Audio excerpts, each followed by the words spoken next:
الكيك الاسفنجي ما بيظبطش معاكي، بيهبط وسطانيته معجنه، الفيديو ده عشانك. فيديو جميل جدا جدا، حصري على قناتي. انا طريقتي معتمداها ومبغيرهاش خالص، لان انتوا عارفين ان المحسن الجل، المحسنات ضارة جدا بالصحة، والدي الاسبونج. فاحنا هنعمل الكيكة الاسفنجية بطريقة جميلة جدا وبدون محسن وبدون دي اسبونج. هنسمي الله ونبدأ ونصلي على الرسول عليه أفضل الصلاة والسلام. وأتمنى دعمكم لقناتي، عشان القناة بتاعتنا يعني حالتها على قدها شوية، فأتمنى من الله إن انتوا تدعموني عشان القناة بتاعتنا تكبر شوية. تمام. هنبدأ دلوقتي، نسمي الله ونبدأ. معايا مقدارين اتنين من اللي هنعملهم للكيك. المقدار بيحتاج كوباية دقيق منخول كويس جدا، بودر، ومعلقة نشا. هنشيل معلقة من الكوباية الدقيق ونحط معلقة نشا، يعني كوباية إلا معلقة ونحطها نشا. تمام. والبودر ورشة ملح. تمام. ونخلناه وحطيناها على جنب.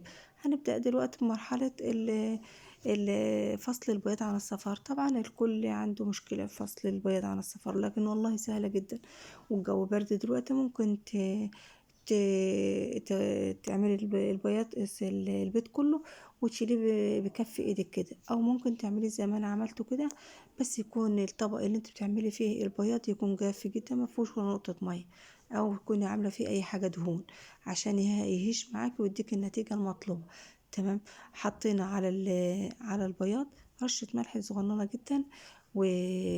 ومعلقتين من الخل، ومعايا ليمونة دي من عندنا، جربتها كتير ونجحت معايا وبقت كويسة. نص ليمونة احطها على البياض، واضرب كويس جدا لحد ما يبقى عامل زي المارينج زي ما حضراتكم شايفين كده. معايا دلوقتي الصفار، حطيت عليه الفانيليا، وبقيت الليمونة عصرتها عليها.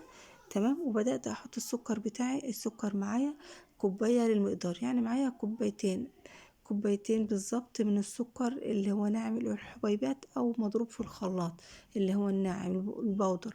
تمام. بدأت اضرب كويس جدا زي ما حضراتكم شايفين.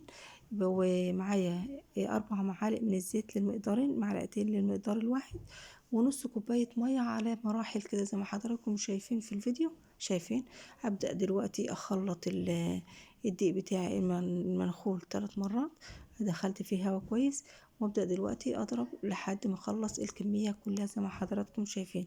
معلش انا مسرعة الفيديو عشان ما يبقاش طويل على حضراتكم. دلوقتي بعد ما خلطته، اخد المارنج بتاعي معلقة معلقة، وابدأ اخلط.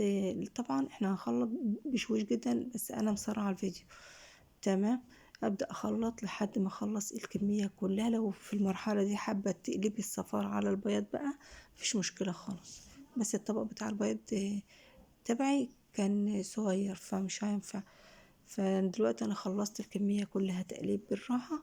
ومعايا المقدار، انا احطهم في مقدار صينية مقاس 20، وصينية مقاس 18، لاني هعمل تورتاية لحفيدتي دورين.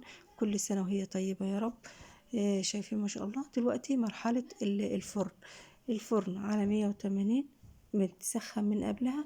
هتاخد معاكي ساعة، ساعة و10، تاخد زي ما تاخد، بس المهم ان انت ما تستعجليش عليها وتطلعيها. تمام. شايفين بسم الله ولا قوة الا بالله. تحفة. قلبها مفتح، جميل جدا. هنشوفها دلوقتي. واختبرتها بالخلة، استوت. بس بعد ما تستوي في الفرن ما تطلعهاش على طول، سيبيها 10 دقايق في الفرن، وسيبيها 10 دقايق. شايفين بسم الله ارتفاع جميل جدا. ناجحة 1000000%، ومش مكلفة، وما فيهاش دي سبونج ولا محسنات ضارة بالصحة. شايفين الجمال ما شاء الله ولا قوة